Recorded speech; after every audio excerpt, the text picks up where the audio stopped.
Assalamualaikum warahmatullahi wabarakatuh. Alhamdulillah alladzi bi ni'matihi tatimmu shalihat. Wassalatu wassalamu ala khairil bariyah. Sayyidina wa maulana Muhammadin wa ala alihi wa ashabi ajma'in. Amma ba'd. Ahibati fillah. Cukup panjang pembahasan tentang salam. Dimulai dari keutamaan mengucapkan salam. Kemudian tata cara mengucapkan salam. Di mana semua ini menunjukkan atas kesempurnaan agama Islam. Di saat banyak dari kaum muslimin yang mereka minder dengan agamanya. Yang mereka tidak bangga dengan agamanya. Bahkan mungkin memandang adanya hukum-hukum dalam agama Islam yang tidak relevan dengan masa kini. Ahibati fillah. Inna ad-din 'inda Allahil Islam. Sesungguhnya agama yang diridhai Allah di sisinya hanya Islam. Bukan bicara Islam yang paling diridhai. Bukan, tapi bicara hanya Islam yang diridhai. Wa man yabtaghi ghairal islami dinan falan yuqbala min. Barang siapa yang mencari agama selain Islam, memeluk agama selain Islam, falan yuqbala min, maka tidak akan pernah diterima dari dia amalannya apapun. Wa huwa fil akhirati minal khasirin. Dan di akhirat kelak dia akan termasuk dalam golongan orang-orang yang merugi. Ya gimana gak merugi? Beramal di dunia, capek, lelah, mengira dia berada di atas kebenaran.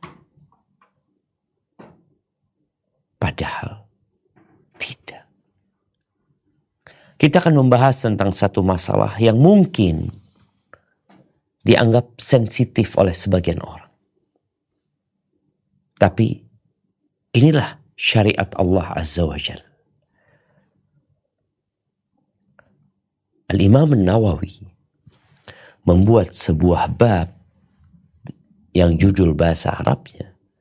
Beliau mengatakan babun atau babu tahrim ibtida'in al-kafir bisalam.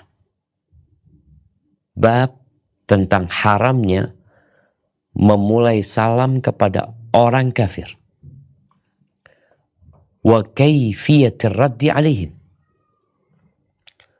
Dan cara menjawab kepada mereka kalau mereka mengucapkan salam.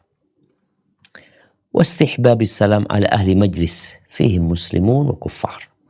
Dan dianjurkan mengucapkan salam kepada anggota majelis yang di majelis tersebut tercampur dari orang-orang muslim dan orang-orang kafir.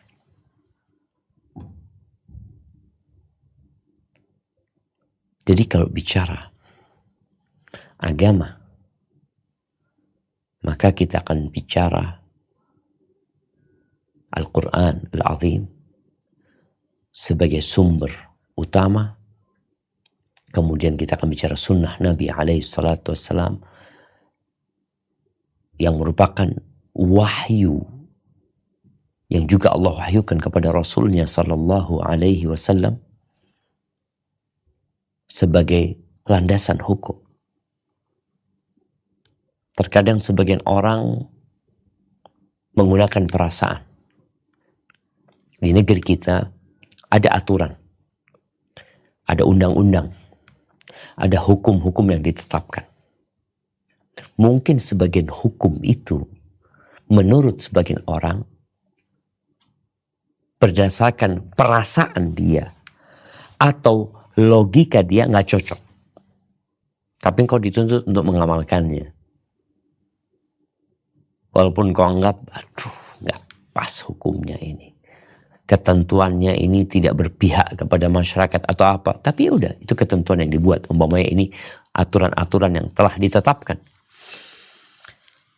Pada hakikatnya aturan Allah Azza wa Jal yang seharusnya diamalkan dan dibumikan. Kita akan baca hadis yang berkaitan dengan bab ini. Nah, tafadhal. Bismillah, hadis nomor 866 an Abi Hurairah radhiyallahu anhu anna Rasulullah sallallahu alaihi wasallam qala la tabda'ul yahuda wa la nasara bisalam fa idza laqitum ahadakum fi tariqin wattahru illa at-tayaqihi rawahul. Dari Abu Hurairah radhiyallahu anhu bahwasannya Rasulullah Shallallahu alaihi wasallam bersabda, janganlah kalian mulai memberi salam kepada orang-orang Yahudi dan Nasrani. Jika kalian bertemu salah seorang dari mereka di tengah jalan, maka persempitlah mereka ke posisi yang paling sempit. Hadis riwayat Muslim. Subhanallah jemaah. Iya. Nabi alaihi salatu wassalam menyebutkan jangan memulai orang Yahudi dan Nasara dengan mengucapkan salam kepada mereka. Salam ini adalah penghormatan, pengagungan. Sedangkan mereka adalah orang-orang yang dilaknat oleh Tuhan. Iya, kita diperintahkan untuk berbuat baik kepada mereka, membantu dan menolong mereka. Tapi kalau bicara memuliakan mereka, mengagungkan mereka, enggak. Mereka adalah manusia-manusia yang zalim. Bagaimana kita memuliakan orang yang melakukan kezaliman? Tapi berbuat baik kepada mereka bukan bermakna memuliakan mereka. Menolong mereka bukan bermakna memuliakan mereka. Tapi kalau salam, Nabi mengatakan la tabda'ul yahuda wan nasara bisalam. Jangan kalian memulai salam terhadap orang-orang Yahudi dan Nasara, jangan. Ketika Allah Azza wa Jalla menyebutkan tentang umat Islam, tentang pengikut Nabi Muhammad alaihi salatu wassalam, Allah mengatakan Muhammadun Rasulullah walladzina ma'ahu asyidda'u 'alal kuffar ruhama'u bainahum. Muhammad adalah utusan Allah. Dan orang-orang yang bersamanya, bersama Nabi alaihissalam, bagaimana karakter mereka, bagaimana sikap mereka. Allah katakan mereka adalah orang-orang yang asyidda 'alal kufar. Mereka orang-orang keras terhadap orang kafir, orang-orang yang melakukan kezaliman, orang-orang yang membuat kerusakan di muka bumi. Ruhama bainahum, mereka saling mengasihi di antara mereka. Tapi kita sedih ketika yang menjadi tolak ukur memuliakan seseorang itu adalah urusan dunia. Berapa banyak kita melihat orang-orang kafir yang dimuliakan karena hartanya, karena jabatan dan kekuasaannya, sedangkan orang Islam yang sejatinya adalah orang yang mulia malah dihinakan oleh sebagian kita. Nabi mengatakan jangan mulai. Berkaitan dengan masalah ini ya, memang sebagian ulama berpendapat boleh memulai mereka, mengucapkan salam kepada mereka apabila kondisinya menuntut hal itu.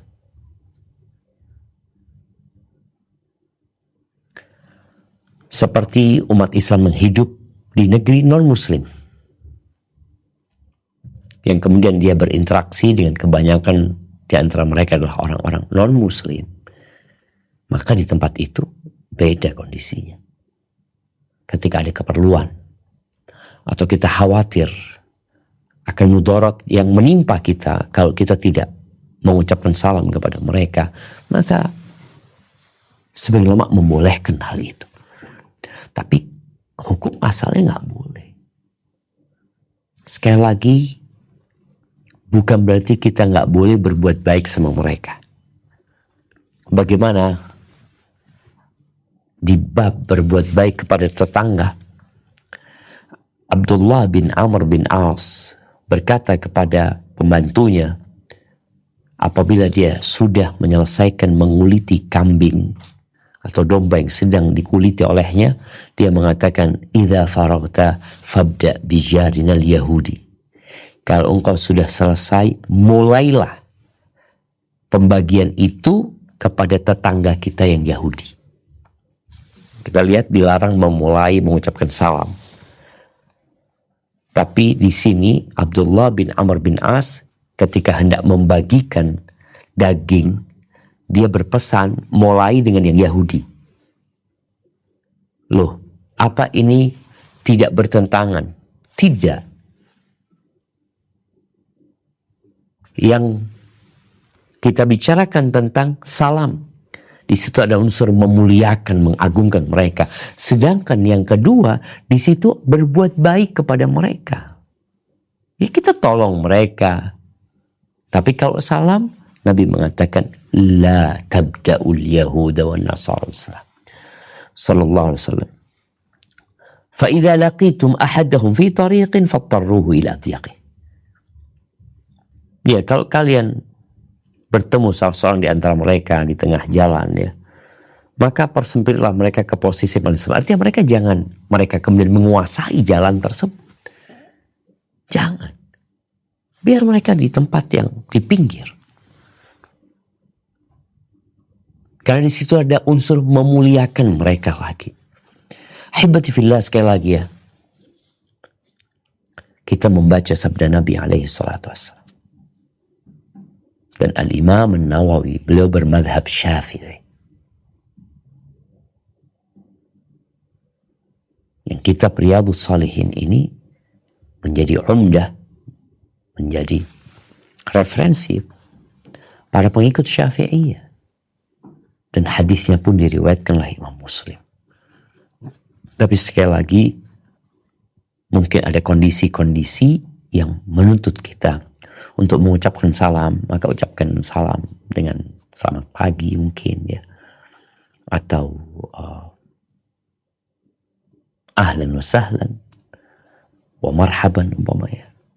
Tapi kalau memulai mereka sedangkan umat Islam dalam kondisi izzah, dalam kondisi mulia, itu tidak tepat dan tidak boleh. Bahkan Imam Nawawi berpendapat haram. Bukan ana. Kita udah baca kitabnya. Barakallahu fiik. Nah, dilanjutkan.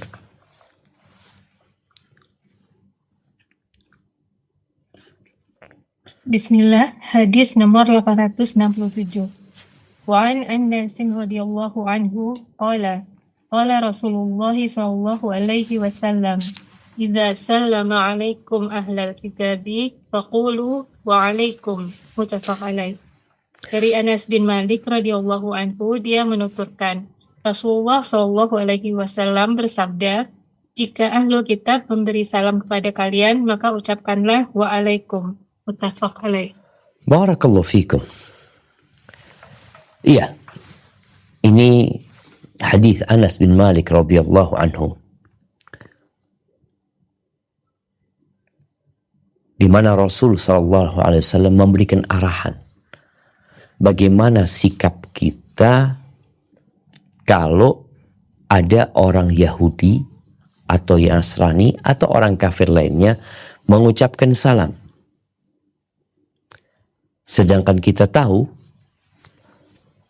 Allah Azza wa Jalla mengatakan, wa idza huyyitum bi tahiyyatin fahayyu bi ahsana minha aw rudduha. Apabila kalian diberi ucapan selamat, maka balaslah dengan yang sama atau lebih baik darinya.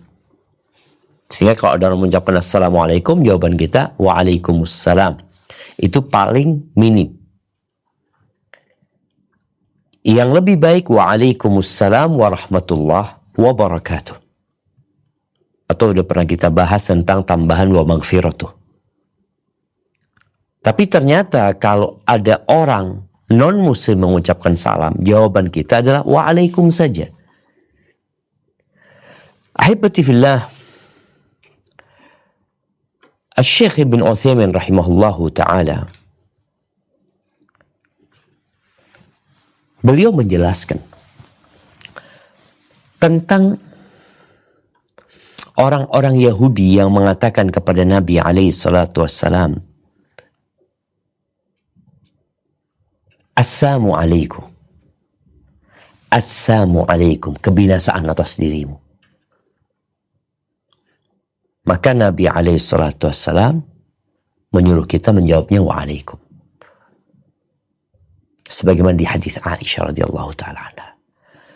Bagaimana kalau ternyata orang Yahudi ini benar-benar orang kafir ini mengucapkan salam. Assalamu alaikum. Salam, bukan assam. Apakah boleh kita menjawab wa'alaikumussalam? Maka beliau mengatakan boleh. Karena ya kita diperintahkan untuk menjawab salam dengan yang lebih baik atau semisalnya. Jadi oleh karena itu sebagian ulama mengatakan boleh menjawab wa'alaikumussalam kalau benar-benar dia mengucapkan salam. Tapi kalau tidak, ya sudah, jawabnya wa'alaikum. Artinya dan atas diri kalian juga. Kalau yang dia ucapkan salam, semoga kalian salam juga, selamat juga. Tapi kalau ternyata yang kalian ucapkan adalah ungkapan pernyataan yang tidak baik, maka itu akan kembali kepada kalian. Ahibati fillah, terkadang kita melihat, mendengar, mendapati sebagian menjadikan salam ini bahan gurauan. Anak-anak kecil ya, di antara mereka, Anda masih ingat ya, kadangkala ada yang mengucapkan Assalamualaikum. Lalu jawabannya apa? Waalaikum sandal. Itu kadangkala ada di masyarakat. Tolong yang seperti ini tidak dibiarkan. Mereka dibimbing. Mereka diajarin tentang bagaimana salam yang sebenarnya. Barakallahu fiik. Baik. Dilanjutkan.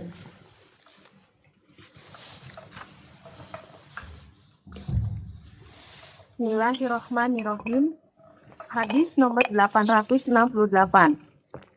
Wa an Usamah radhiyallahu anhu anna Nabiyya sallallahu alaihi wasallam marra ala majlisin fihi akhlatun minal muslimina wal musyrikin abadatil awthani wal yahudi. Fasallama alaihimun nabiyyu sallallahu alaihi wasallam. Muttafaq alaih. Dari Usamah radhiyallahu anhu bahwa Nabi Shallallahu Alaihi Wasallam pernah berjalan melewati suatu majelis yang di dalamnya berbaur antara orang-orang Muslim dengan orang-orang musyrik, penyembah berhala dan kaum Yahudi.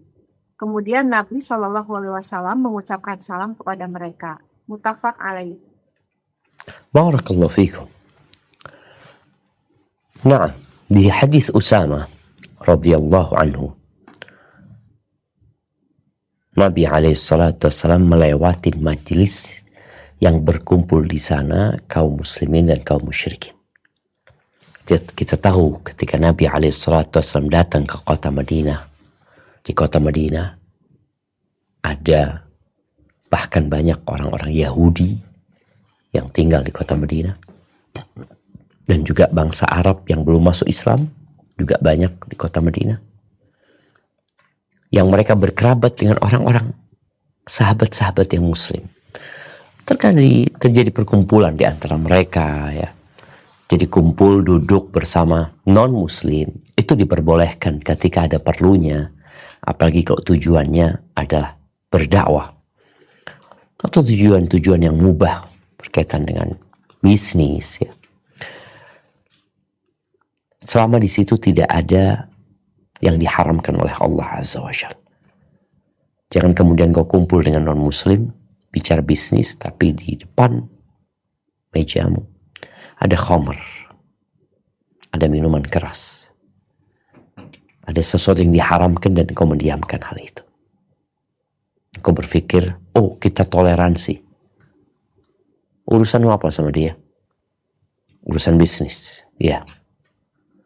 Urusan minuman ini nggak ada hubungannya sama bisnis. Bahkan kau tahu Allah melaknat dan mengharamkannya. Ya udah, toleransi, saling menghargai. Bicara bisnis tapi hal-hal yang bertentangan dengan agama hendaklah ditinggal. Nabi ketika melihat berkumpul di majelis itu kaum muslimin dan orang-orang musyrikin, Nabi tidak mengingkari perkumpulan itu. Bahkan Nabi mengucapkan salam kepada mereka.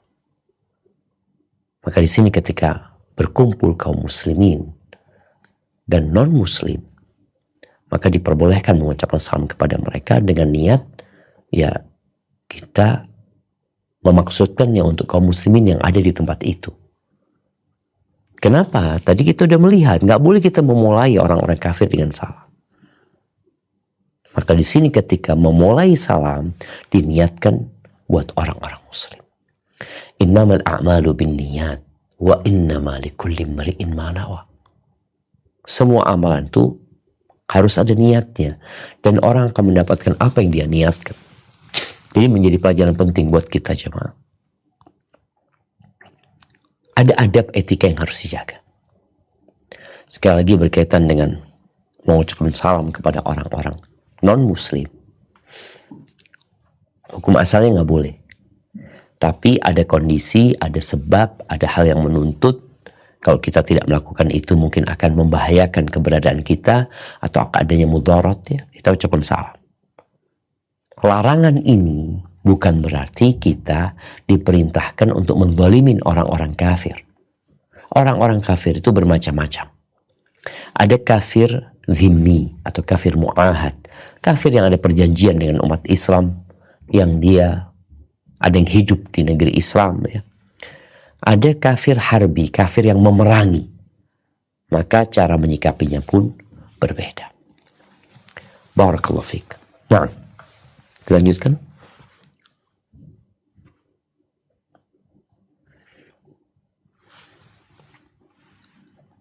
Bismillah, hadis nomor 869. An Abi Hurairah radhiyallahu anhu qala Rasulullah sallallahu alaihi wasallam, idan taha ahadukum ila majlisi fal yusallim fa idza arada ayyakuma fal yusallimu falaysatil ula bi ahaqqa minal akhirati. Rawahu Abu Daud wa Tirmizi wa qala hadisu hasan. Dari Abu Hurairah radhiyallahu anhu, dia berkata, Rasulullah sallallahu alaihi wasallam bersabda, jika salah seorang di antara kalian sampai di suatu majelis, maka hendaklah dia mengucapkan salam. Dan jika hendak berdiri meninggalkan majelis, maka hendaklah dia mengucapkan salam. Dan yang pertama itu tidak lebih berhak daripada yang terakhir. Hadis ini diriwayatkan oleh Imam Abu Daud dan Imam At-Tirmizi. At-Tirmizi menilainya hadis ini hasan. Masya Allah. Barakallahu fiik. Al-Imam Nawawi, penyusun kitab Riyadhus Shalihin ini, menutup pembahasan tentang salam ini dengan bab disunnahkan mengucapkan salam jika berdiri dari satu majelis dan meninggalkan tempat duduknya. Ya, ini sebuah penutupan yang sangat indah sekali. Bagaimana setelah bicara adab salam, kemudian kita mau pergi nih, seakan-akan kita mau pindah bab yang baru, maka beliau menutup dengan bab ini. Kita tahu bahwasanya mengucapkan salam adalah sunnah muakkadah. Mengucapkan salam adalah perbuatan yang menumbuhkan cinta dan kasih sayang. Mengucapkan salam adalah syiar bagi seorang muslim yang dapat menguatkan tali ukhuwah. Perbuatan ini disunnahkan, bahkan menjadi hak saudara kita. Tapi menjawabnya adalah sebuah kewajiban. Dan apabila kita mengucapkan salam kepada jamaah, kepada satu kelompok manusia, tadi umpamanya ada majelis di mana di situ ada banyak orang, kita ucapkan assalamualaikum, maka menjawabnya menjadi fardu kifayah. Artinya kalau dari 10 orang yang duduk itu ada 1 orang yang menjawab, yang lainnya tidak dosa. Tapi kalau ternyata nggak ada yang jawab sama sekali, maka semuanya dosa. Itu konsekuensi dari fardu kifayah. Apabila ada yang melakukan, yang lainnya maka tidak berdosa. Di sini Rasulullah SAW mengatakan, "Idza intaha ahadukum ilal majlis falyusallim." Jika salah seorang di antara kalian sampai di satu majlis, maka hendaklah dia mengucapkan salam. Kalau bicara majlis, ya kajian pun kita cuma assalamualaikum. Mungkin yang di sekitar sana yang mendengar, mereka menjawab karena memang menjadi fardu kifayah menjawab salamnya. Apabila mau berdiri dari majlis tersebut, hendaklah dia mengucapkan salam lagi. Datang salam, pulang salam. Bicara majlis, terkadang kita itu mengucapkan salam, niatnya atau tujuan utamanya adalah buat salah satu di antara mereka. Umpamanya guru mereka. Kau datang kelas nih, kalau assalamualaikum, engkau lebih mengutamakan gurunya. Maka hendaklah yang dimaksudkan ini membalas salam. Karena dia nunggu. Ketika dia mengucapkan salam assalamualaikum kepada majelis itu, mereka menjawab kan. Akhirnya kadang-kala gurunya diem aja nggak jawab. Ini dapat menimbulkan sesuatu yang tidak mengenakan di hati yang mengucapkan salam. Padahal dia ya kepingin salam buat gurunya, buat syekhnya umpamanya. Seperti itu. Maka kita perlu menjaga adab ini. Dan subhanallah jamaah ya. Terkadang kita melupakan adab ini. Datang ke majlis langsung duduk. Engkau duduk, fadhol. Ucapkan salam. Tanpa harus dengan suara keras yang mungkin akan mengganggu orang-orang yang sedang serius. Mendengarkan. Tapi paling tidak yang di sekitarmu, mereka mendengar. Ketika engkau mau pergi, kan kadang-kadang orang izinnya untuk pergi duluan. Apa yang harus dia lakukan? Ia juga assalamualaikum. Silakan pergi. Dan Nabi menyebutkan alaihi salatu wassalam, antara yang pertama dengan yang terakhir itu sama kedudukannya gitu loh. Jadi jangan datang salam, pulang tanpa salam.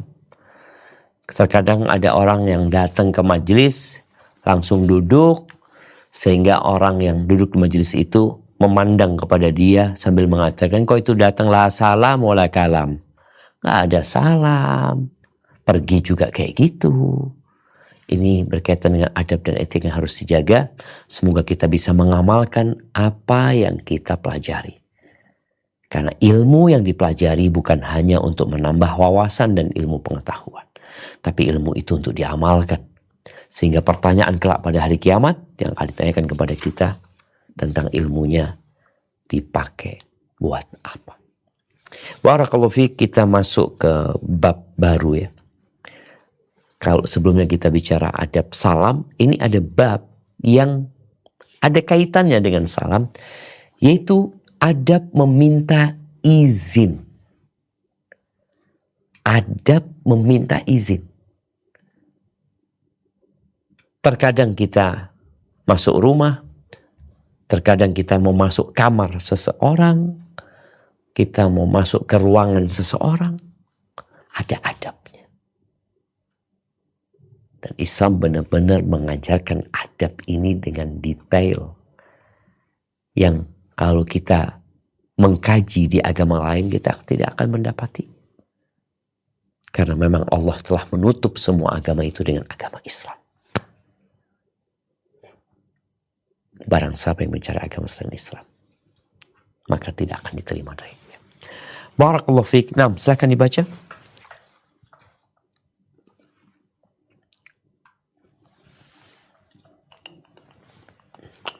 Dibaca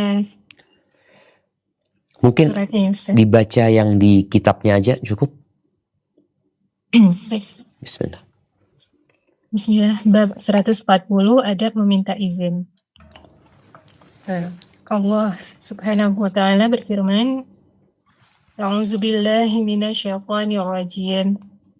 Ya ayyuhalladzina amanu la tadkhulu buyutan khaira buyutikum hatta tasta'nisu wa tusallimu ala ahliha. Dzalikum khairul lakum la'allakum tazakkarun. Wahai orang-orang yang beriman, janganlah kamu memasuki rumah yang bukan rumahmu sebelum meminta izin dan memberi salam kepada penghuninya. Yang demikian itu lebih baik bagimu agar kamu selalu ingat. Barakallahu Quran fiik. Surat An-Nur ayat 27. Iya, kita lihat ya di dalam Al-Quran Al-Azim, Allah memanggil orang-orang yang beriman agar mereka menyempurnakan keimanan mereka. Karena iman itu bukan dengan hayalan dan angan-angan. Tapi iman itu adalah sesuatu yang tertanam di dalam jiwa, kemudian dibuktikan dengan amal, baik dengan lisan atau raga. Kurang lebih 89 kali Allah memanggil orang-orang yang beriman. Di antaranya yang baru saja kita baca di surat An-Nur ayat 27. Allah mengatakan, Ya ayyuhalladzina amanu. Kata Allah, wahai orang-orang beriman. Abdullah bin Mas'ud radhiyallahu anhu, beliau mengatakan, Idza sami'ta ya ayyuhalladzina amanu. Kalau engkau mendengar panggilan Allah, Ya ayyuhalladzina amanu, fa'ar'iha sam'ak. Perhatikan, pasang pendengaran. Kita kadang-kadang dipanggil main HP, membaca sesuatu serius, sehingga panggilan itu gak terdengar, padahal suaranya ada. Maka Abdullah bin Mas'ud mengatakan fa'ar'iha sam'ak, dengerin lu. Kenapa? Di situ ada kebaikan yang hendak Allah jelaskan, Allah terangkan untuk dirimu. Atau ada keburukan yang Allah ingin memperingatkanmu agar tidak terjebak dalam keburukan tersebut. Di ayat ini Allah mengatakan, La tadkhulu buyutan ghaira buyutikum. Kalian jangan memasuki rumah yang bukan rumahmu. Jangan memasuki rumah yang bukan rumahmu. Hatta tasta'nisu. Sebelum meminta izin. Artinya kalau kalian mau masuk ya harus minta izin. Dan memberi salam. Jadi ada perbedaan. Meminta izin dan memberi salam. Ketika kita mengatakan Assalamualaikum, bukan berarti kita boleh masuk. Kecuali itu rumahmu.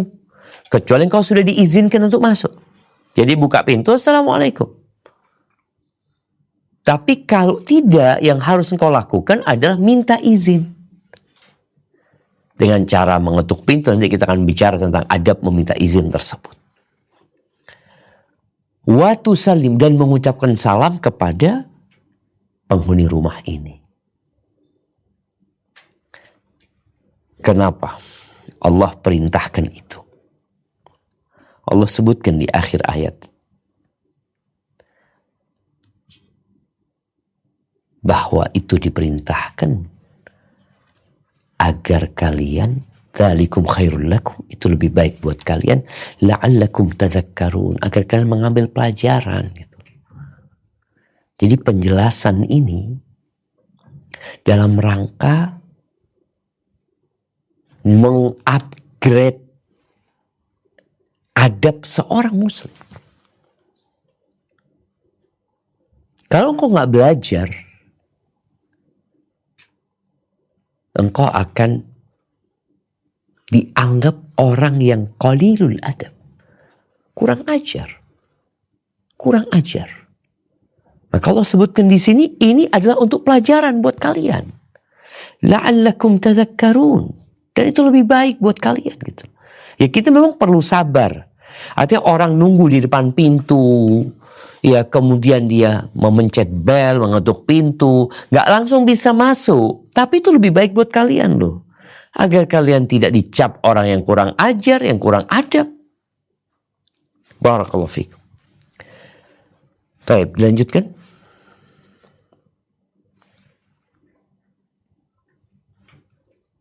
Surat An-Nur ayat 59. A'udzu billahi minasyaitonir rajim. Wa idza balaghal aqfalu minkumul huluma falyasta'dinu kama sta'dzana alladziina min qablihim. Kadzalika yubayyinullahu lakum ayatihi wallahu alimun hakim. Artinya, dan apabila anak-anakmu telah sampai umur dewasa atau baligh, maka hendaklah mereka meminta izin seperti orang-orang yang sebelum mereka meminta izin. Demikianlah Allah menjelaskan ayat-ayatnya, dan Allah Maha Mengetahui lagi Maha Bijaksana. Baik, ayat ini berhubungan dengan ayat sebelumnya. Maka Anda minta ayat yang 58 dari surat An-Nur dibaca. Nah, di sini kan disebutkan apabila anak-anakmu telah sampai umur dewasa, maka hendaklah mereka juga meminta izin seperti orang-orang yang sebelum mereka yang lebih dewasa meminta izin. Siapa mereka dan kapan meminta izinnya? Nah, A'udzu billahi minasyaitonir rajim. Ya ayyuhalladzina amanu yasta'dinkumul ladzina malakat aymanukum walladzina lam yablughul huluma minkum thalatha marrat min qabli salatil fajri wa hina tad'una thiyabakum minadh-dhahirati wa min ba'di salatil isya. Thalathu awratin lakum laisa 'alaikum wa la 'alaihim junahun ba'dahun. طوافون عليكم بعضكم على بعض كذلك يبين الله لكم الآيات والله عليم حكيم. Artinya, wahai orang-orang yang beriman, hendaklah budak-budak lelaki dan wanita yang kamu miliki dan orang-orang yang belum balik di antara kamu meminta izin kepada kamu 3 kali dalam 1 hari, yaitu sebelum sholat subuh, ketika kamu menanggalkan pakaian luarmu pada tengah hari, dan sesudah sholat isya. Itulah 3 aurat bagi kamu. Tidak ada dosa atasmu dan tidak pula atas mereka selain dari 3 waktu itu. Mereka melayani kamu, sebagian kamu ada keperluan kepada sebagian yang lain. Demikianlah Allah menjelaskan ayat-ayat bagi kamu, dan Allah Maha Mengetahui lagi Maha Bijaksana. barakallahu fikum. Jadi sejatinya yang sudah baligh itu harus izin di setiap waktu. Ketika mau masuk ke kamar ya, kalau mereka di rumah. Kalau yang anak-anak, nah yang anak-anak ini ya anaknya biasanya keluar masuk kamar ya, dia di rumah, maka mereka wajib izin di 3 waktu. Begitulah budak-budak tadi yang mereka kerja berkhidmat, itu di 3 waktu mereka wajib izin. Kalau sudah balik di semua waktu, kalau belum balik, ada 3 waktu yang diperintahkan untuk izin. Ini bayangin ya, bagaimana indahnya agama Allah ini. Allah jelaskan, anak-anak mau masuk kamar orang tuanya, dia harus izin. Padahal dia belum balik. Nah, yang pertama sebelum sholat subuh. Maka ini juga, kalau sekarang mungkin ya, pintu bisa dikunci. Tapi sebagian rumah, anak ingat di beberapa tempat di desa itu, rumah itu nggak ada daun pintunya. Kamarnya itu nggak ada daun pintunya. Cuma ada tirai. Maka mereka harus izin. Kalaupun ada daun pintunya dan tidak digembok, mereka harus izin. Kapan? Sebelum subuh. Karena biasanya kalau bicara sebelum subuh ini, ya orang tidur, tersingkap auratnya, nggak sadar, sehingga anak-anak itu melihat aurat nantinya. Kemudian yang kedua, setelah sholat zuhur tengah hari, orang juga mau istirahat, mau tidur ya. Dia buka pakaiannya kadangkala, kemudian dia istirahat. Nih anak-anak keluar masuk kadangkala tanpa izin umpamanya, yang akhirnya mereka akan melihat atau tampak buat mereka sesuatu yang nggak boleh mereka lihat sebenarnya. Kemudian yang ketiga, habis sholat isya. Subhanallah jemaah. Dan ini tidak berubah sampai hari kiamat. Artinya memang waktu-waktu itu ya sebelum subuh, dan kita tahu sampai hari ini istirahat siang itu berlaku. Bahkan perusahaan-perusahaan besar mewajibkan istirahat, bahkan menjadi sebuah aturan. Di negeri kita, habis zuhur atau di siang hari, tengah hari harus ada waktu istirahat. Kemudian habis isya. Dan kalau bicara izin, maka kita akan baca izinnya seperti apa kalau mau masuk itu nantinya. Barakallahu fikum. Nah, tafadhal dilanjutkan. Bismillah, hadis nomor 870.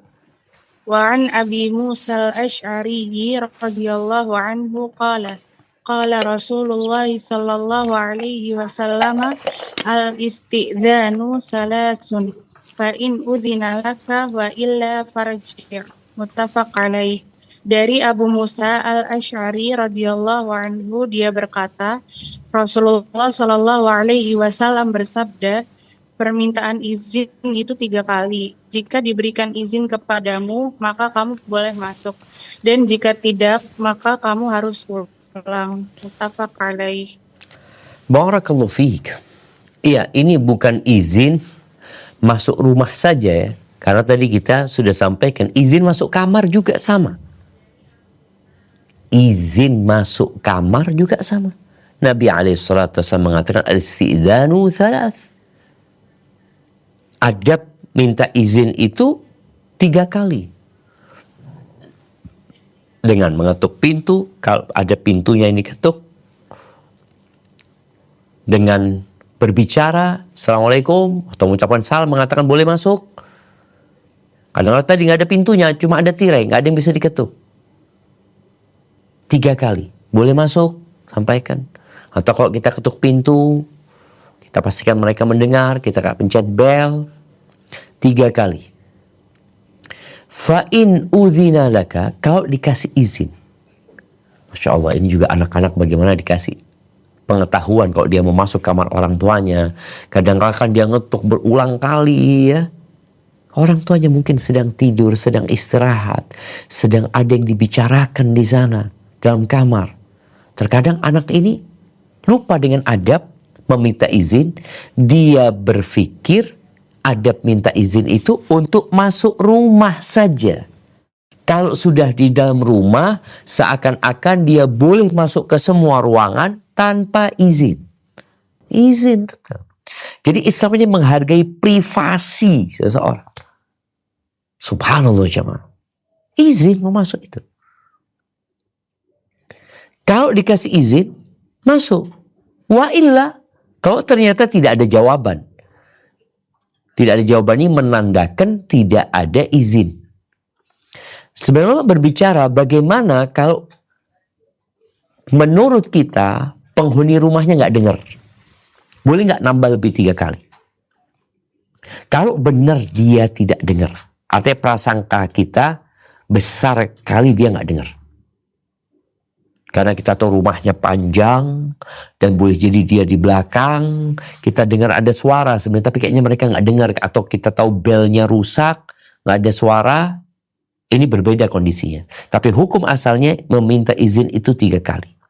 Kalau dikasih izin dengan dipersilahkan masuk, maka fadl. Kalau tidak dikasih izin, baik itu dengan ucapan secara langsung, afwan nggak bisa terima tamu, afwan masih sibuk, afwan tunggu dulu, afwan nanti datang kembali, atau tidak ada jawaban sama sekali, ya udah pulang. Nah, dan ini sebuah kemuliaan jamaah, ketika seorang disuruh pulang. Nah, lanjutkan, fadhil.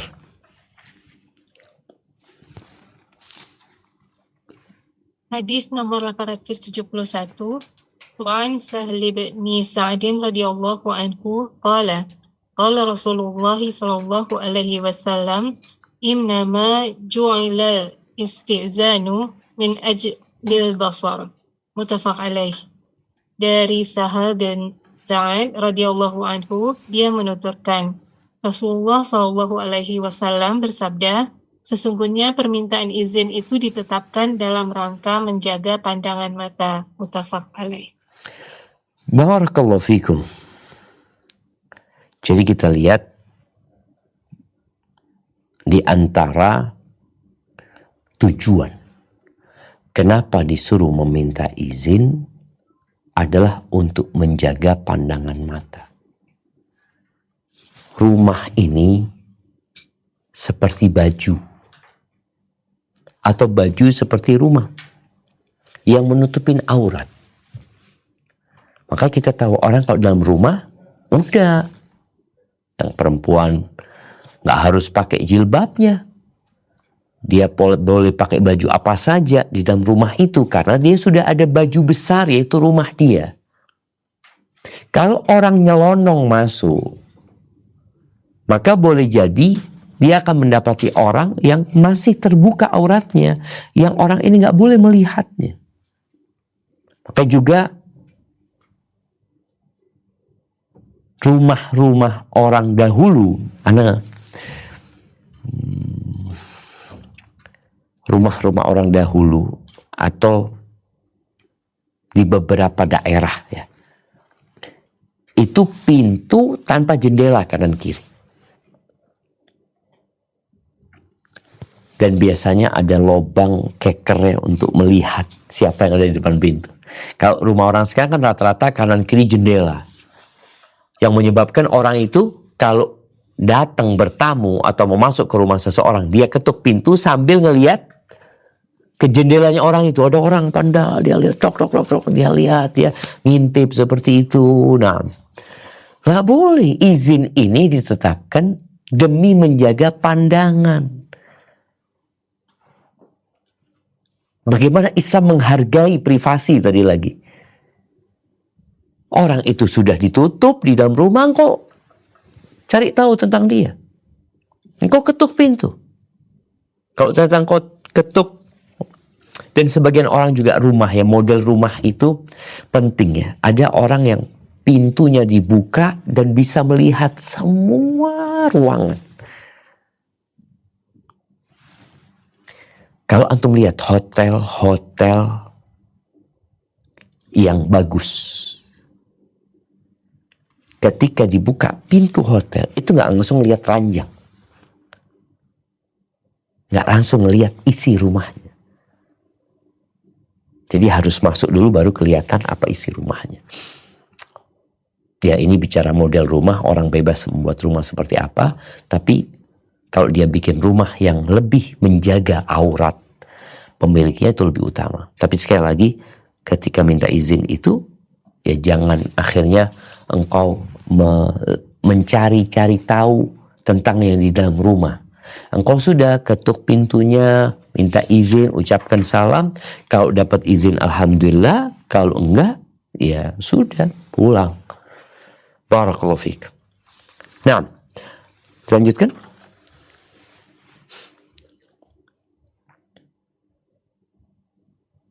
Hadis nomor 872. Bismillahirrahmanirrahim. Wa an Rib'i bin Harish qal haddatsana rajulun min bani Amir ista'dana 'ala an-nabiy sallallahu alaihi wasallam wa huwa fi bait faqala a'lij faqala Rasulullah sallallahu alaihi wasallam dijadini Li khadimi. خادمي اخرج إلى هذا فعلمه الاستئذان فقال له قل السلام عليكم Adkhul, ini ada yang salah ya. Adkhul. Ya diperbaiki ya, itu pakai jim yang betul. Pakai kha. Adkhul. Nah. أدخل فسمعه الرجل فقال السلام عليكم أدخل فأذن له النبي صلى الله عليه وسلم فدخل رواه أبو داود بإسناد صحيح. Artinya dari Rib'i bin Hirashi, dia bercerita ada seseorang dari Bani Amir yang meminta izin kepada Nabi Shallallahu Alaihi Wasallam yang ketika itu beliau tengah berada di suatu rumah. Lalu orang itu berkata, apakah aku boleh masuk? Rasulullah Shallallahu Alaihi Wasallam bersabda kepada pembantunya, keluarkan dan ajarkanlah kepada orang ini tata krama memohon izin. Lalu katakan kepadanya, ucapkanlah Assalamualaikum. Bolehkah aku masuk? Kemudian orang itu mendengar apa yang dikatakan itu. Maka dia pun berucap, Assalamualaikum. Bolehkah aku masuk? Dan Nabi Shallallahu Alaihi Wasallam pun mengizinkan dan dia pun masuk. Diriwayatkan oleh Abu Daud dengan sanad sahih. Barakallahu fiik, kita tahu ya, ini tata keramanya adalah mengucapkan salam dahulu. Lalu mengatakan a'adkhul. Ini kalau bicara, kita tahu ada orang di dalam yang dengar suara kita. Kan ada yang ngetuk rumah, kita nggak tahu ini ada orangnya apa enggak, atau tadi orangnya ada di belakang sehingga kalau kita ngomong dia nggak bakal dengar kecuali kita teriak-teriak. Akhirnya kan ditunggu, ketuk pintu, kemudian ucapkan salam. Di kejadian ini Nabi SAW mendengar suara orang ini dan orang itu tahu ada orang di dalam rumahnya, maka dia mengatakan, "A'alij, aku boleh masuk?" Maka Nabi mengajarkan adab kepada orang ini dengan menyuruh orang lain mengajarkan, tapi ternyata orang itu dengar sehingga dia langsung merubah sikapnya, mengatakan Assalamualaikum a'adkhul. Assalamualaikum, boleh masuk. Nah, seperti itu adab yang perlu dilakukan. Jadi anak-anak kita pun ketika mau masuk kamar hendaklah dia minta izin, kata Assalamualaikum, boleh masuk. Kalau boleh masuk baru dia masuk. Kadang-kadang pintunya memang nggak dikunci atau nggak ada daun pintunya, tapi tetap dia izin untuk masuk. Kalau yang dikunci jelas dia nggak akan bisa masuk kecuali kita bukakan pintunya. Dan membuka pintu itu sebagai bentuk kita memberi izin atau kita mau mengatakan kepada mereka, afwan, nggak bisa terima tamu. Itu menunjukkan dia nggak boleh masuk, itu nggak dapat izin untuk masuk. Tapi hadis terakhir dalam bab ini, nah.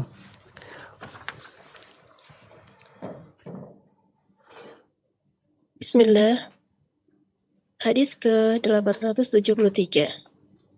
An Qildah bin al-Hanbali radhiyallahu anhu qala أتيت النبي صلى الله عليه وسلم فدخلت عليه ولم أسلم فقال النبي صلى الله عليه وسلم ارجع فقل السلام عليكم أدخل رواه أبو داود والترمذي وقال حديث حسن. Qildah bin al-Hanbal radhiyallahu anhu berkata, aku datang kepada Nabi sallallahu alaihi wasallam, lantas aku masuk kepada beliau tanpa mengucapkan salam. Maka beliau berkata, kembalilah. Lalu katakan, semoga keselamatan atas kalian. apakah aku boleh masuk?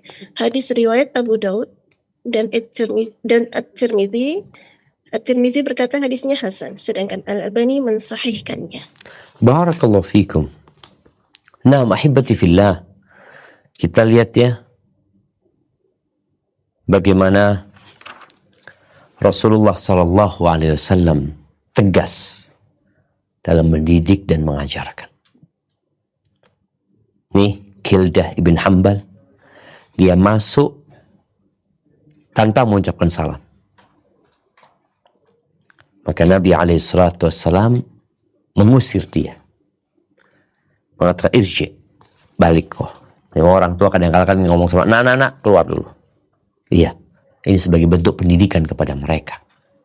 Karena ada pendidikan yang lewat teori yang disampaikan, tapi ada pendidikan lewat praktek langsung sehingga dirasakan apa yang seharusnya dilakukan. Maka nih, Kildah diusir sama Nabi SAW. Irji, balik dulu. Apa yang harus engkau lakukan? Faqul assalamualaikum. Ucapkan assalamualaikum. A'adkhul, boleh masuk aku? Kalau diperbolehkan masuk, kalau nggak diperbolehkan ya balik. Ini adab. Dan kita sebagai muslim, terkadang kita sakit hati tatkala kita mau datang ke tempat sahabat kita, kawan kita, atau siapapun kerabat kita, lalu kita nggak diterima. Padahal seharusnya kita berbaik sangka. Mungkin dia punya keperluan yang menyebabkan tidak terima kita. Bahkan subhanallah, Allah Azza wa Jalla ya, berfirman di surat An-Nur ayat 28, beliau mengatakan wa in qila lakum irji'u farji'u. Kalau dikatakan kepada kalian balik, pulanglah kalian. Dengan mungkin cara menolaknya dengan kata-kata yang dengan kalimat yang berbeda-beda.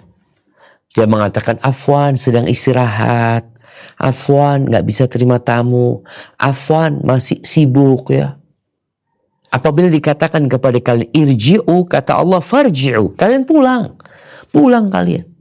Dan Allah katakan huwa azka lakum, itu lebih suci buat kalian, lebih baik buat kalian. Wallahu bima ta'maluna alim, Allah maha mengetahui dengan apa yang kalian lakukan. Jadi ini beberapa adab, insyaallah kita akan lanjutkan di pertemuan selanjutnya berkaitan dengan adab-adab yang berkait adab-adab izin yang lainnya, karena kita mendapati ada banyak penjelasan yang terperinci tentang adab tata krama meminta izin. Barakallahu fiik, kita masuk ke sesi tanya jawab. Anda kembalikan ke moderator. Barakallahu fiik. Alhamdulillah, jazakumullah khair Ustadz yang telah memberikan tausiah, nasihat, dan pemaparan materinya. Semoga ilmu yang Ustadz sampaikan pada hari ini menjadi ilmu yang bermanfaat bagi kita semua dan bisa kita amalkan dalam kehidupan kita sehari-hari. Berikutnya kita akan masuk ke sesi tanya jawab. Bagi jamaah Zoom yang ingin bertanya, silahkan menggunakan fitur raise hand dan menuliskan pertanyaannya terlebih dahulu di kolom chat. Alhamdulillah sudah ada beberapa pertanyaan yang masuk. Kepada Ukti Evi, silahkan untuk unmute audionya. Jazakallah khair Ukti Koternya. Assalamualaikum warahmatullahi wabarakatuh, Ustaz. Waalaikumsalam warahmatullahi wabarakatuh. Naam, tafadhali. Ini ada titipan pertanyaan, Ustaz. Apakah yang menitip salam harus benar-benar mengucapkan secara utuh seperti Assalamualaikum di depan orang yang dititipkan salam, atau cukup dengan salam ya untuk si fulan atau fulana? Syukran, jazakallah khair, Ustaz. Nah, iya, seorang yang titip salam, umpamanya dia mengatakan sampaikan salamku kepada orang itu, maka nggak perlu dia mengucapkan salam secara utuh. Berdasarkan hadis yang menceritakan tentang Nabi SAW sedang berduaan dengan Jibril. Kemudian datang Khadijah.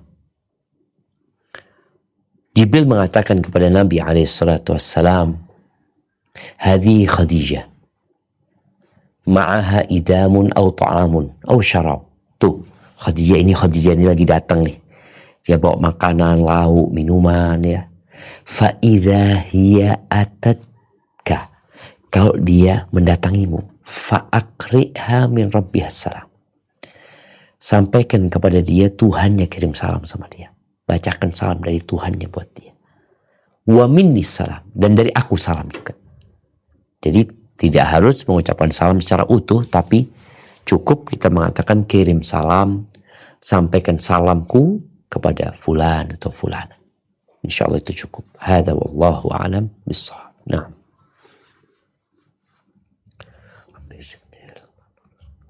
Jazakumullah khair Ustadz atas jawabannya. Kepada Ukhti Anissa, silahkan untuk membacakan pertanyaannya. Assalamualaikum warahmatullahi wabarakatuh, Ustaz. Waalaikumsalam warahmatullahi wabarakatuh. Naam, tafadhali.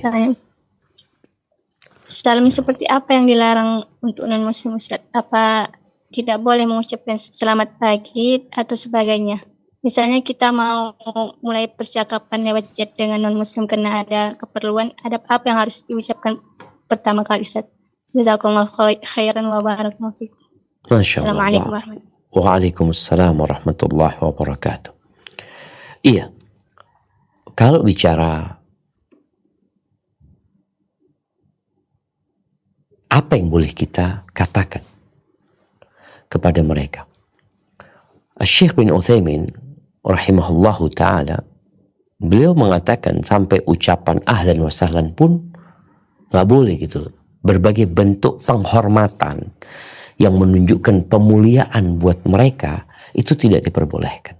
Kecuali ada sebab. Ada tuntutan kita untuk melakukan itu. Gak tahu ya apa ya. Hai, kalau biasanya di mana? Di chat-chat beberapa lembaga, beberapa perusahaan ya online yang mereka mengatakan sore kakak atau apa ya. Mungkin bahasa-bahasa yang umum yang memang diperlukan sebagai permulaan untuk pembicaraan, mungkin nggak ada masalah. Tapi intinya tadi tidak diperbolehkan kita mengagungkan mereka terlebih dahulu, memuliakan mereka. Tapi kita tidak dilarang untuk berbuat baik kepada mereka. Namun kalau ada hal yang menuntut kita untuk memulai mereka dengan salam, nggak ada masalah. Maka kayak tadi mungkin kita tidak mengucapkan salam, tapi selamat pagi atau ucapan lainnya. Tapi intinya kita tidak diperbolehkan memulai mengucapkan salam kepada mereka. Hadza wallahu a'lam bissawab. Jazakumullah khair Ustadz atas jawabannya. Semoga bisa dipahami. Bagi yang bertanya, silahkan kepada Sentul untuk mengajukan pertanyaan pada Ustadzuna. Bismillah. Assalamualaikum warahmatullahi wabarakatuh. Waalaikumsalam warahmatullahi wabarakatuh. Nawfik wa barak. Pertanyaannya, ini Ustadz, berarti kalau seperti kita akan mengunjungi seseorang gitu kan, tadi harus dapat izin dulu gitu. Berarti dalam hal ini Islam tidak mensyariatkan kejutan gitu ya Ustadz ya, surprise misalnya. Mau nggak akan bilang-bilang gitu, mau datang ke sana kasih surprise gitu supaya ya lebih senang gitu, kaget senang gitu. Nah itu mengenai hukum kejutan atau surprise tiba-tiba datang seperti itu dalam Islam berarti tidak disyariatkan gitu Ustadz. Masya Allah, barakallahu fiik. Iya, kalau bicara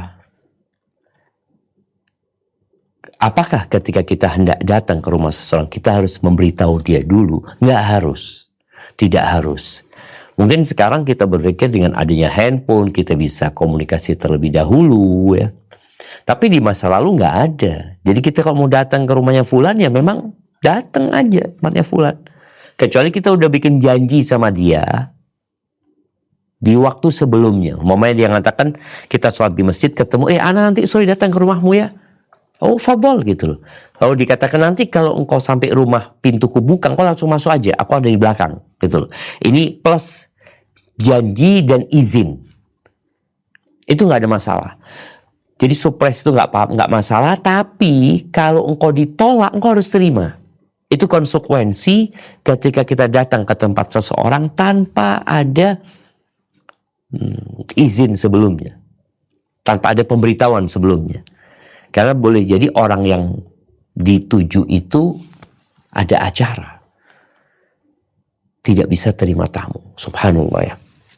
Ana pas pulang haji, bayangin ya, pulang haji itu hari Selasa malam Rabu, nyampe maghrib, sampai maghrib, akhirnya sholat isya di masjid. Ternyata di masjid sudah ada tamu datang dari luar kota. Ana ngomong, ya Allah, Ana baru datang. Ana keluar rumah karena mau sholat terus mau istirahat gitu loh. Ana sampai kepada minta maaf, nggak bisa terima tamu ya. Dengan kondisi yang memang masih lelah sekali, baru dari perjalanan seperti itu. Nah, di sini kadang-kadang orang merasa sakit hati, gimana sih orang ini? Aku datang kok dia tidak menyambutku. Maka hendaklah kita tahu diri dan berbaik sangka dengan orang yang dikunjungi dan tidak mau terima. Surprise yang nggak boleh itu adalah kepada keluarga malah jemaah. Kita melihat ada orang-orang yang bikin kejutan ya, dia datang di malam hari, nggak boleh. Dia mungkin dari merantau, mau mudik ya, nggak tahu keluarganya dia kapan mudik, dia datang di malam hari, tidak diperbolehkan. Nabi alaihissalatu wassalam mengatakan, "Idza atala ahadukumul ghibah," ya. Apabila seorang di antara kalian lama nggak pulang ke rumahnya, fala yatruk ahlahu lailan, kata jangan sampai dia mengejuti keluarganya datang di malam hari. Kecuali tadi bait pun dia kata aku nanti malam datang ya. Soalnya kadangkala ada orang yang memang yang mau mencari tahu, bukan cari, mau memata-matai apa yang dikerjakan sama istrinya, sama keluarganya di malam hari di tempat itu, tidak diperbolehkan. Itu nggak boleh kita kejutan. Kalau engkau mau datang, mudik atau dari merantau lama, kemudian mau pulang ke rumah, katakan aku kayaknya nyampe jam 2 malam ya. Ya udah, jadi keluarganya udah siap. Dimana juga hal ini membuat orang yang di rumah itu mempersiapkan diri. Seorang istri yang mungkin dia ditinggal sama suaminya dalam kurun waktu lama, suaminya bekerja, dia nggak tahu kapan suaminya datang, sehingga dia di rumah ya udah dia pakai baju biasa, mungkin dia juga nggak bersolek, mungkin juga dia nggak mandi ya, males ini itu, tahu-tahu suaminya datang malam hari dengan kondisi dia yang belum siap. Suaminya maksudnya memberikan kejutan, tapi kejutan itu terkadang akan berdampak buruk kepada kehidupan rumah tangga nantinya. Itu mungkin kejutan yang tidak diperbolehkan. Yang lainnya nggak ada masalah. Kalau kita datang dikasih izin nggak apa-apa, nggak dikasih ini ya sudah. Dan juga berkaitan dengan kejutan ini, Nabi alaihissalatu menyebutkan di malam hari ya. Karena biasanya ada orang di malam hari ya nggak tahu apa-apa. Dia juga dalam kondisi yang tidak memiliki persiapan apa-apa. Hadza wallahu a'lam bissawab. Nah. Jazakumullah khair Ustadz atas jawabannya. Semoga bisa dipahami oleh Ukti yang bertanya. Kepada Ukti Dewi, silahkan untuk meng-unmute dan bertanya langsung pada Ustadz. Bismillahirrahmanirrahim. Assalamualaikum warahmatullahi wabarakatuh. Waalaikumsalam warahmatullahi wabarakatuh. Barakallahu fiik Ustaz atas kesempatan untuk begini Ustaz, ini karena saya bertanya agak mendalam itu minta saran. Jadi sebelum hijrah itu kan anak kan pengurus ya Ustaz untuk kegiatan rohani di lingkungan sana. Nah itu semua saya dan semua alhamdulillah setelah hijrah itu anak masih ngurus tapi udah mulai mundur sedikit gitu dan saudara Allah di lingkungan anak agak off sebentar, terus ada lagi tapi anak kan ngadainnya jadinya anak ngadainnya ustazah yang mantapnya silang gitu Ustaz, saudara Allah pakai niqab gitu ya Ustaz. Nah karena kan nyari guru itu kan Bisa loh Ustaz yang sesuai dengan istilahnya kemampuan itu tuh kalau kita nyari sabar nyari mungkin dapat gitu. Nah kebetulan teman-teman anak tuh yang dekat, yang tangga dekat gitu sekarang itu nggak ikut di kegiatan yang anak urus di lingkungan gitu. Karena udah kelihatan dia sekarang baru pulang gitu tuh yang didatangkan adalah penikop, yang dibahas adalah buku fikih kitab sifat sholat Nabi gitu yang karyanya si Albani. Jadi kayak dianggapnya gimana gitu. Nah, mereka yang benar nggak aktif dalam kegiatan perayaan-perayaan setelah anak berbeda sekarang jadi ojil ikut blating dan perayaan semua. Jadi seolah-olah kayak bersaing ya Ustaz. Jujur anak ya, karena teman-teman saya teman-teman dekat anak gitu. Anggapan anak tuh bisa sekedar dengan anak. Tapi ya saudara Allah mudah ya. Insya Allah masing-masing gitu. Nah, itu yang anggapannya itu dan mereka itu menyebarkan bahwa kegiatan orang itu kan terbuka di lingkungan, bukan tertutup di rumah atau bagaimana, bukan itu umum untuk warga-warga itu. Nah, mereka menyebarkannya itu bahwa jangan di situ gitu, karena itu aliran yang nggak boleh yakin gitu. Gimana? Afan. Ya udah, jadinya Nggak boleh. penasaran apakah jadi buat kegiatan rohani yang akan dapat di kualitas umum itu kegiatan aliran tidak boleh yakin gitu. Afan, suaranya jadi pecah. Ya mereka. Oh jadi pecah. Afwan, si Dewi, apa saya gantikan membaca pertanyaannya ya biar suaranya lebih jelas? Iya, suaranya agak apa? Oh, ini Ya, suaranya Apa nggak sudah terlalu jelas ya, jadi saya bacakan saja. Ya, sekarang begini. udah jelas. Sekarang Pecah, suaranya itu pecah ya. Oh ya, biar saya bacakan ya, Dewi ya, sebentar ya. Ya, baik Umi, ya baik. Bagaimana sikap Ana kepada teman-teman dekat Ana yang sejak Ana hijrah itu menjauh, bahkan menyebarkan kegiatan rohani yang Ana pegang di kompleks sejak dulu. Katanya Ana menyebarkan aliran yang katanya yang tidak boleh yasinan. Sehingga anak-anak sedih Ustadz karena mereka adalah teman-teman dekat Ana, malah mereka seakan mau saingan dengan kegiatan Ana yang memang diadakan di kompleks. Mohon sarannya Ustadz, apakah Ana datangin teman Ana itu untuk menjelaskan kegiatan apa yang diajarkan, jadi biar tidak menyebarkan fitnah seperti itu ke warga lain.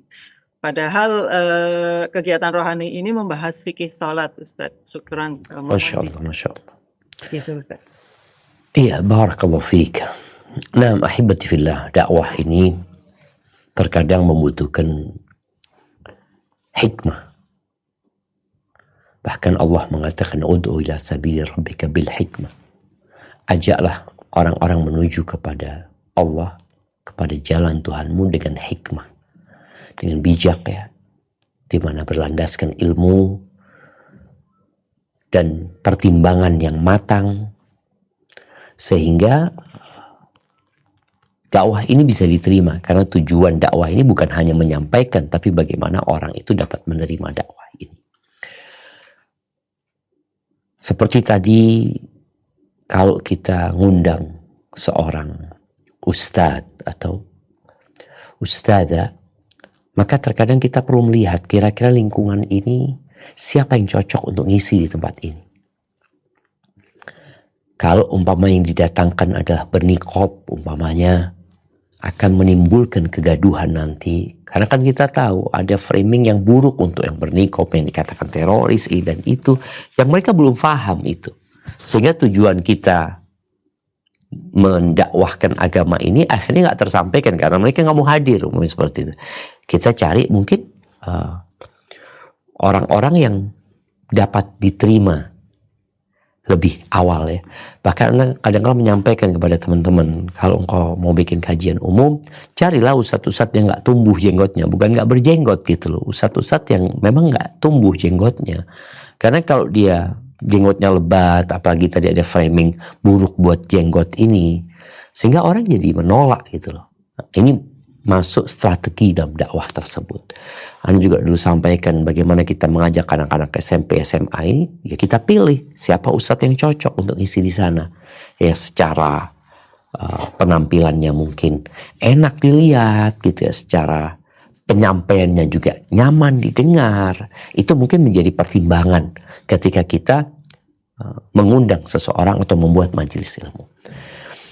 Kemudian yang kedua, materi yang disampaikan itu juga perlu dipilih. Umpamanya karena mereka terbiasa baca surat Yasin tapi mereka nggak pernah mengkaji Yasin. Gimana kajian anti adalah kajian tafsir surat Yasin. Jadi bukan kita menolak untuk membaca surat Yasin, hanya mungkin tata caranya aja yang disesuaikan dengan sunnah gitu. Jadi ini mungkin menjadi catatan. Jadi memilih pemateri, memilih materi yang disampaikan, kemudian perlunya tahapan-tahapan yang dipilih sehingga orang-orang jadi paham sebenarnya apa yang hendak kita sampaikan. Ya kalau bicara anti ditinggalkan itu hal yang wajar sebenarnya. Orang yang menyampaikan sesuatu yang mungkin berbeda dengan yang ada di masyarakat dianggap aneh, dianggap menyimpang, maka bersabarlah. Kalau apakah anti harus datang kepada mereka? Nah, ini bicara hubungan sosial tetap harus dijaga. Seorang muslimah dan muslim ya, secara umum yang mendapatkan hidayah, dia akhlaknya harus lebih mulia. Dia harus lebih peduli dengan tetangganya. Bagaimana dia mungkin tidak mengikuti kegiatan-kegiatan yang memang tidak sesuai dengan sunnah, tapi dia tetap berbagi sama mereka, ya, datang ke tempat mereka, mengunjungi mereka, pulang dari safar ada hadiah, ada oleh-oleh kita bagikan kepada mereka.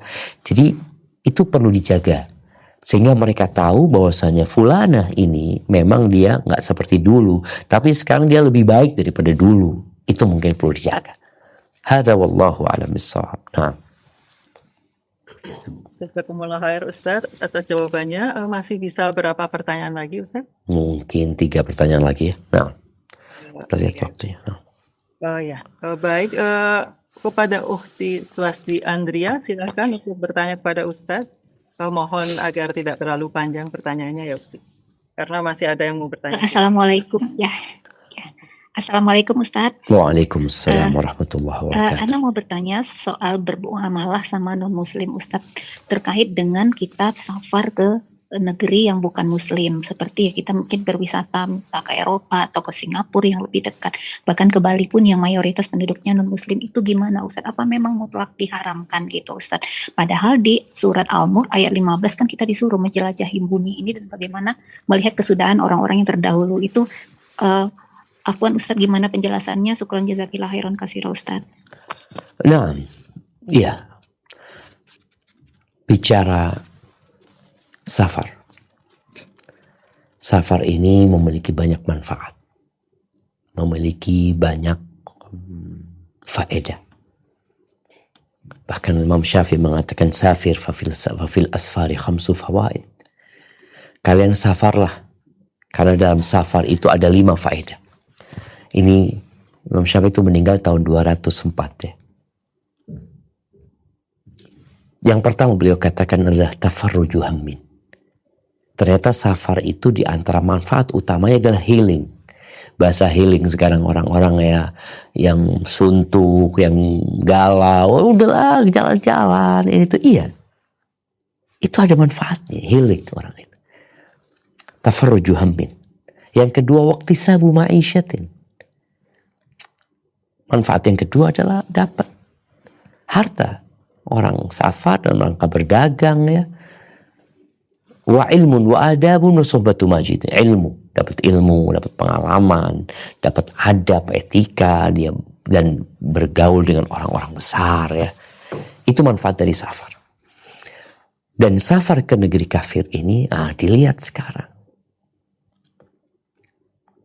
ada larangan ternyata safar ke tempat mereka. Kecuali ada maslahat yang hendak didapat dan tidak didapat kecuali dari tempat mereka. Jadi ada ilmu, nggak ada ilmu ini kecuali di tempat mereka. Ya sudah. Dan dibutuhkan oleh umat Islam. Berangkat. Tapi dengan catatan. Para ulama memberikan catatan. Jangan sampai dia berangkat ke tempat itu, pulang imannya hilang. Agamanya berkurang. Padahal dia sebenarnya berangkat untuk mendapatkan ilmu, untuk diamalkan di negeri dia. Kemudian ada kebebasan menjalankan agama. Karena jangan sampai dia safar ke tempat itu, sholat nggak boleh. Ibadah dilarang. Ada sebagian orang yang merantau ke negeri kafir, sholat aja nggak boleh gitu. Engkau mau cari ma'isyah, tapi mengorbankan agama. Engkau mau healing, tapi mengorbankan agama. Jangan sampai itu terjadi.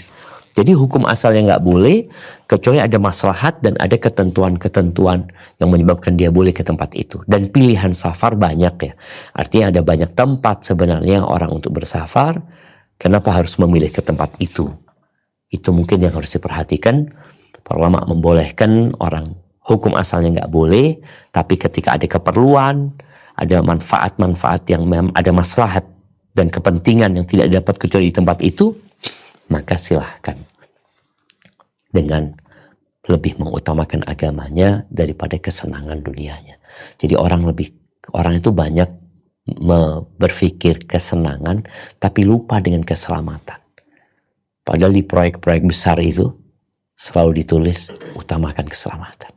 Hadza wallahu a'lam. Sebenarnya panjangnya ceritanya, tapi yang jelas itu mungkin intinya, dan semoga di kesempatan lain kita bisa membahasnya lebih dalam lagi. Hadza wallahu a'lam bissawab. Jazakumullah khair Ustaz. Ini untuk yang dari Sentul, silahkan untuk meng-unmute audionya. Assalamualaikum warahmatullahi wabarakatuh. Waalaikumsalam warahmatullahi wabarakatuh. Nah, Barakallahu Ustaz, izin bertanya mengenai tadi Anda masuk ke dalam kamar gitu Ustaz. Nah, itu apakah adab tersebut berlaku untuk secara umum gitu Ustaz? Yang tadi kan dikatakan anak masuk ke kamar orang tua gitu. Nah, apakah itu berlaku juga untuk umum, misal masuk ke kamar saudara atau masuk ke kamar siapa, ataupun mungkin orang tua masuk ke kamar anaknya? Nah, apakah itu juga berlaku sama seperti tadi gitu, mengetok atau meminta izin gitu Ustaz? Masya Allah, barakallahu fiik. Nah, ahibati fillah, kita tahu izin itu pada hakikatnya disyariatkan untuk mata tadi. Jadi kalau kamar anak ini terbuka ya aman, berarti kan memang nggak ditutup, ya sudah kita keluar masuk, nggak ada masalah. Tapi ketika kamar itu ditutup, maka tetap kita minta izin. Karena dikhawatirkan tadi. Dikhawatirkan kita buka pintu, dia sedang dalam kondisi yang tidak pantas orang tua juga melihat anak itu gitu loh. Ini mungkin yang menjadi pertimbangan, sehingga orang tua ya ketika anaknya nutup pintu ya katakan Assalamualaikum, sehingga anak juga merasa dihormatin, dihargai privasi dia ya. Tapi ketika pintu itu terbuka ya selesai. Hanya mungkin kita cukup mengucapkan salam, Assalamualaikum ya. Langsung masuk karena pintunya terbuka, biasanya sebagai pertanda nggak ada masalah dia masuk ke sana. Dan untuk anak-anak tadi kita udah bahas bahwasanya anak-anak yang belum baligh itu 3 waktu mereka harus izin. 3 waktu. Sedangkan yang sudah baligh dalam setiap waktu ketika dia mau masuk dia harus izin. Hadza wallahu a'lam bissawab. Nah. Jazakumullah khair Ustaz atas jawabannya. Untuk pertanyaan terakhir silahkan kepada Ukhti Ras membacakan pertanyaan dari jamaah Zoom. Riud. Assalamualaikum warahmatullahi wabarakatuh Ustaz. Waalaikumsalam warahmatullahi wabarakatuh. Nah, tafadhali. Pertanyaan dari jamaah Ustaz. Ustaz mohon nasihatnya, apakah jika kita tidak sepakat dengan suami dalam hal fikih yang masih diperselisihkan oleh ulama, apakah ini termasuk durhaka kepadanya? Jazakallah khair Ustaz. Masya Allah, barakallahu fiik. Iya, ada perkara-perkara yang mungkin seorang istri harus taat sama suaminya. Maka hendaklah dia taat dalam permasalahan itu. Contohnya nih, berkaitan dengan cadar. Ada khilaf di antara para ulama. Mungkin istri berpendapat cadar nggak wajib. Sang suami berpendapat wajib. Dan sang suami ketika memerintahkan kepada istrinya untuk bercadar, maka jadi wajib buat dia. Wajib taat sama suami. Tapi kalau ada masalah-masalah fikih yang tidak berdampak kepada pelayanan kepada suami, maka nggak ada masalah dia beda pendapat di sini. Tapi ya tidak perlu menampakkan gitu. Tapi kalau ada hal-hal yang memang berdampak kepada pelayanan, maka hendaklah dia lebih mengutamakan pelayanan kepada suami, khususnya dalam perkara-perkara yang memang ada ruang untuk berbeda. Hadza wallahu a'lam bishawab. Itu yang dapat Anda sampaikan pada kesempatan kali ini. Kurang lebihnya mohon maaf. Yang benar dari Allah Azza wa Jalla, yang salah dari diri Anda pribadi. Allah dan Rasulullah terbebaskan dari kesalahan itu. Sampai berjumpa kembali. Semoga senantiasa dalam lindungan ilahi. Anda kembalikan ke moderator. Assalamualaikum warahmatullahi wabarakatuh.